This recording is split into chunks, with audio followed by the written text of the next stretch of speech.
Hello नमस्ते, फिर से और एक बार स्वागत करता हूं इस नई वीडियो पर। मैं हूं आपका दोस्त हरिशंकर। आज इस वीडियो के जरिए आपको जानकारी देंगे आप कैसे एक खराब कंपनी को पहचान सकते हैं, क्या होता है खराब कंपनियों का निशानियां, क्या देखकर आप ये पता कर सकते हैं। आज इस वीडियो के जरिए आपको 5 इंपॉर्टेंट पैरामीटर्स बताएंगे जिनको आप फॉलो करेंगे, जिनको आप चेक करेंगे। इस 5 पैरामीटर से खराब कंपनी को पहले से ही आप पता कर सकते हैं, खराब कंपनी को ट्रैक कर सकते हैं, उसमें फंसने से आप बच सकते हैं। तो इसके लिए हम लोग यूज़ करेंगे Skinner.in साइट को। यहाँ पर एग्जाम्पल के तौर पर हम लेंगे येस बैंक को। आप यहाँ पर पूछेंगे येस बैंक को क्यों एग्जाम्पल के तौर पर ले रहे हैं। आपको देखा देते हैं चार्ट पर। यह है येस बैंक का मंथली चार्ट। आप देख सकते हैं येस बैंक 2019 में कहाँ पर था, 400 के आसपास। देख सकते हैं 2024 में क्या हुए हैं, 2020 से इसका क्या हाल हुए हैं। ये एक खराब कंपनी है। एक खराब कंपनी हमेशा इस तरीके से गिरते हैं। फंडामेंटली स्ट्रॉन्ग कोई भी कंपनी इस तरीके से नहीं गिरता है। फंडामेंटल स्ट्रॉन्ग कंपनी हमेशा एक साल के अंदर 50% से ज़्यादा नहीं गिरते हैं, 50% से कम गिरते हैं। तो आप सोचिए 2018 में 2017 में जो सारे लोग इन्वेस्ट किए हैं उन लोगों का हाल क्या हुए हैं, बर्बाद हो चुके हैं वो लोग। तो जिस स्टॉक पर, जिस कंपनी पे पैसे निवेश करके इन्वेस्टर लोग डूब जाते हैं उसे खराब कंपनी कहते हैं। तो इसलिए येस बैंक को हम लोग एग्जाम्पल के तौर पर लिए हैं। तो चलिए स्किनर साइट पर येस बैंक का कुछ पैरामीटर्स देख लेते हैं जो होता है हर खराब कंपनी का निशानियाँ। यहाँ पर हम लोग येस बैंक टाइप करेंगे।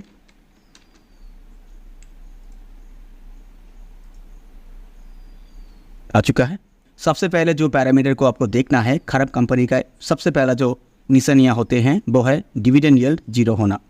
किसी भी कंपनी अगर अपने निवेशकों को डिविडेंड ना दे पा रहे हैं तो उसको खराब कंपनी माना जाता है। कोई भी कंपनी बिजनेस कर रहा है, सेल कर रहा है, प्रॉफिट कर रहा है, लेकिन अपने निवेशकों को डिविडेंड नहीं दे पा रहा है। अगर डिविडेंड नहीं दे पा रहा है सालों भर तो कैसा प्रॉफिट कर रहा है, कैसा सेल कर रहा है वो। ठीक है, सबसे पहला जो पैरामीटर होते हैं वो होता है किसी कंपनी का निवेशकों को डिविडेंड ना दे पाना। आपको ये चेक करनी है सबसे पहले। ठीक है, तो खराब कंपनी का निशानी होते हैं। और दूसरा जो होता है खराब कंपनी का ROCE और ROE कम होता है। यहाँ पर आप देख सकते हैं येस बैंक का ROCE 6.29 है, बहुत ही कम है। ROCE का मतलब होता है कंपनी के पास जितना टोटल कैपिटल है उन पैसे को इस्तेमाल करके, यूज़ करके कितना पैसा जनरेट कर पा रहा है। यहाँ पर देख सकते हैं बहुत ही कम पैसा जनरेट कर पा रहा है। कोई तो दिक्कत इस पर आ रहा है। हो सकता है कॉम्पिटिटर से कंपटीशन करने में इसका दिक्कत हो रहा है। इसका ROCE भी बहुत ही कम है, 3.23% है। खराब कंपनी का ROCE कम होता है। तो दूसरा जो पैरामीटर होते हैं ROCE और ROE बहुत ही कम होता है खराब कंपनियों का। एक खराब कंपनी का निशानियाँ होते हैं, तो इसको आपको चेक करनी है किसी भी कंपनी पे निवेश करने से पहले। और तीसरा जो पैरामीटर्स होते हैं वो होते हैं डेब्ट टू इक्विटी ज़्यादा होना, एक से ज़्यादा होना। यहाँ पर आप देख सकते हैं येस बैंक का डेब्ट टू इक्विटी 7.42 है। मतलब येस बैंक के पास जितना कैपिटल है उससे 7 गुना ज़्यादा इसका डेप्थ है। तो जिस कंपनी के पास एसेट से ज़्यादा डेप्थ होते हैं वो कंपनी को वीक माना जाता है। आप देख सकते हैं येस बैंक क्यों बर्बाद हुए हैं। ठीक है, ये तीसरा पैरामीटर है जो आपको चेक कर लेनी चाहिए। डेब्ट इक्विटी हमेशा 1 से कम होनी चाहिए। सबसे अच्छा होता है अगर 0.5 से कम हो तो। ठीक है, और नेक्स्ट जो पैरामीटर है बहुत इंपॉर्टेंट है वो होता है शेयर होल्डिंग पैटर्न्स। आपको हमेशा किसी कंपनी पे निवेश करने से पहले उसकी शेयर होल्डिंग पैटर्न को देख लेनी चाहिए। तो उसके लिए आपको थोड़ा स्क्रॉल करके नीचे आना होगा।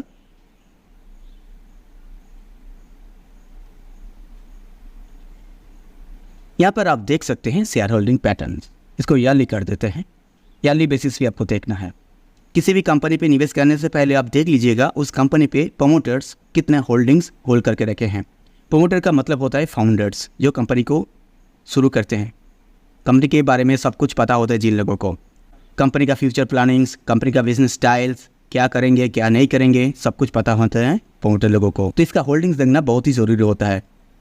ठीक है, जिस कंपनी में प्रमोटर्स कम होता है उस कंपनी में पैसा निवेश करना रिस्की होता है। यहाँ पर आप देख सकते हैं येस बैंक का शेयर होल्डिंग पैटर्न्स 2017 में 20.19% था। कितना कम है प्रमोटर का होल्डिंग्स आप देख सकते हैं 2017 में। और आप यहाँ पर नोटिस कीजिए 2024 में देखिए ये 0 है, नील हो चुका है। ठीक है, एक तो इसका प्रमोटर होल्डिंग 2017 में बहुत ही कम था, 20.19%। ठीक है, एक खराब कंपनी का निशानी होती है। ऊपर से इसका promoter holdings time to time घटा है, घटते घटते 0 हो चुका है। प्रोमोटर लोग यहाँ से निकल चुके हैं। तो सबसे खराब निशानी होती है एक कंपनी के लिए प्रोमोटर होल्डिंग सबसे कम होना। 40% से कम किसी कंपनी में अगर प्रोमोटर होल्डिंग्स होते हैं तो उसको रिस्की माना जाता है। ठीक है, जिस कंपनी में ज़्यादा प्रोमोटर के पास होल्डिंग्स होते हैं उसको अच्छा माना जाते हैं, क्योंकि कंपनी का फ्यूचर प्लानिंग्स सब कुछ प्रोमोटर लोगों को पता होते हैं। वो लोग अगर अपने पैसे को अपनी कंपनी में निवेश ना कर रहे हैं तो आप क्यों करेंगे, ये सोचने वाली बात होती है। तो यहाँ पर आप देख सकते हैं बहुत ही कम है, 20.19% था 2017 में, वो घट कर 0 हो चुका है। आप देख लीजिएगा किसी भी कंपनी में जो बर्बाद हो चुके हैं उन कंपनियों का प्रोमोटर होल्डिंग्स 0 होगा या तो कम होगा, 30% से कम होगा। ये होते हैं 14 निशानियाँ शेयर होल्डिंग पैटर्न्स, जो सबसे कम होगा खराब कंपनियों का। और नेक्स्ट जो पैरामीटर्स हैं बहुत इंपॉर्टेंट होते हैं, जिस निशानियाँ या पैरामीटर्स को देखकर आप समझ सकते हैं किसी भी कंपनी खराब है या नहीं। चलिए उसको भी आपको दिखा देते हैं। इसके लिए जाना पड़ेगा BSE के साइट पर। हम लोग BSE के साइट पर आ चुके हैं। यहाँ पर टाइप करते हैं येस पेन।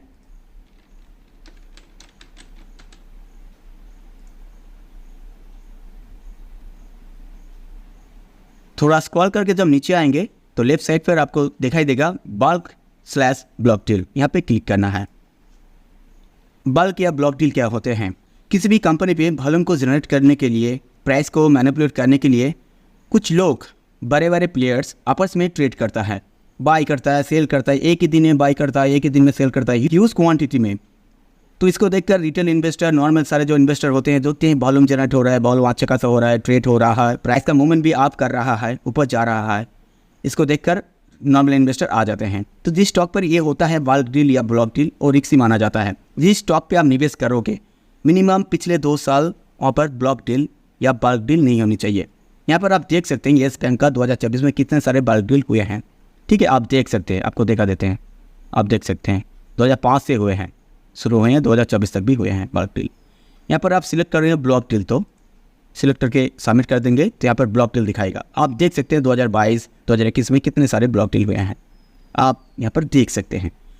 तो ये होता है 5वां निशानियाँ एक खराब कंपनी को ढूंढने के लिए, एक खराब कंपनी को आइडेंटिफाई करने का। ठीक है, तो इस 5 निशानियाँ देखकर आप समझ सकते हैं किसी भी कंपनी खराब है या अच्छा है। ठीक है, तो आप किसी भी कंपनी पे निवेश करने से पहले ये 5 पैरामीटर्स आप जरूर चेक कर लीजिएगा। ठीक है, तो फिलहाल आशा करते हैं आप समझ गए होंगे। नियर फ्यूचर आप इस 5 पैरामीटर को यूज़ करके अच्छी स्टॉक ढूंढ सकते हैं, अच्छी स्टॉक में निवेश कर सकते हैं। ये वीडियो आपको ज़रूर काम आई होगी। तो फिलहाल आज के लिए इतना ही, मिलते हैं नेक्स्ट वीडियो पर, तब तक के लिए बहुत बहुत धन्यवाद।